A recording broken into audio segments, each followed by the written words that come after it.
વડોદરાના સમા વિસ્તારમાં ₹10.40 કરોડના ખર્ચે બનાવવામાં આવેલો આશરે 2.3 કિલોમીટર લાંબો સાયકલ અને વોકિંગ ટ્રેક ઉદ્ઘાટન પહેલા જ વિવાદમાં આવ્યું છે। ટ્રેક હજુ લોકો માટે ખુલ્લો મુકાયો નથી, પરંતુ અનેક સ્થળોએ પેવર બ્લોક ઉખડી જતા અને વરસાદી પાણી ભરાઈ જતા તેની હાલત બિસ્માર બની ગઈ છે। ઘટનાને લઈને વિકાસ કાર્યોની ગુણવત્તા સામે સવાલો ઉઠી રહ્યા છે। આ સમગ્ર મામલે વડોદરા મહાનગરપાલિકાના રોડ પ્રોજેક્ટ અને સ્ટ્રીટ લાઇટ વિભાગ વચ્ચે સંકલનના અભાવની ચર્ચા છે। વડોદરા શહેરમાં હજી વરસાદ નથી પડ્યો તે પહેલાં જ વડોદરા શહેરના સમા વિસ્તારમાં સાયકલ ટ્રેક ને વોકવે ટ્રેક જે બનાવ્યો છે એમાં વોકવે ટ્રેકના જોવા જઈએ તો મોટા ભાગના જે પેવર બ્લોક છે ઉખડી ગયા છે। પેવર બ્લોક ઉખડવાના કારણે બાજુમાં સાયકલ ટ્રેક છે એને પણ નુકસાન થવાની ભીતિ દેખાઈ રહી છે।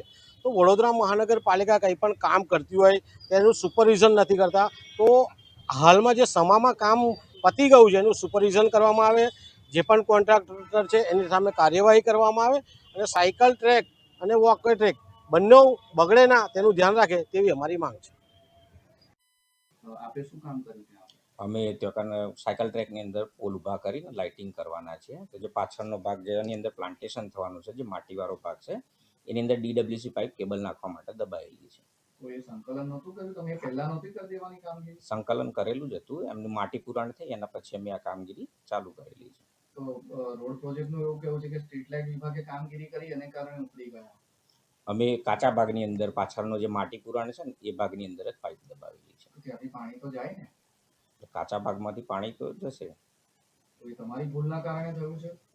હા, તમે સંકલન કરીને પહેલા જ ના નાખી દેવાય? લાઈન નાખવાની હતી તો?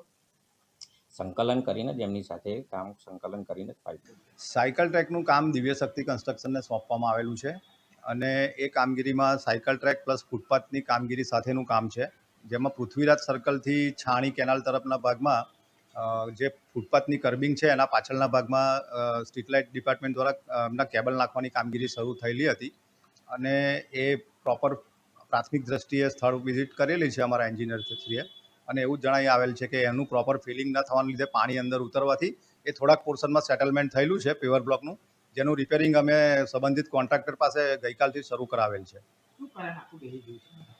આ પાણીના લીધે અંદર ઉતર્યું હોય, ફિલિંગ પ્રોપર ના થયું હોય, જે કેબલ નાખ્યા પછી પ્રોપર ફિલિંગ ના થયું હોય એના લીધે પાણી ઉતર્યું હોય અને એના લીધે સેટલમેન્ટ થવાના ચાન્સીસ જણાય છે પ્રાથમિક।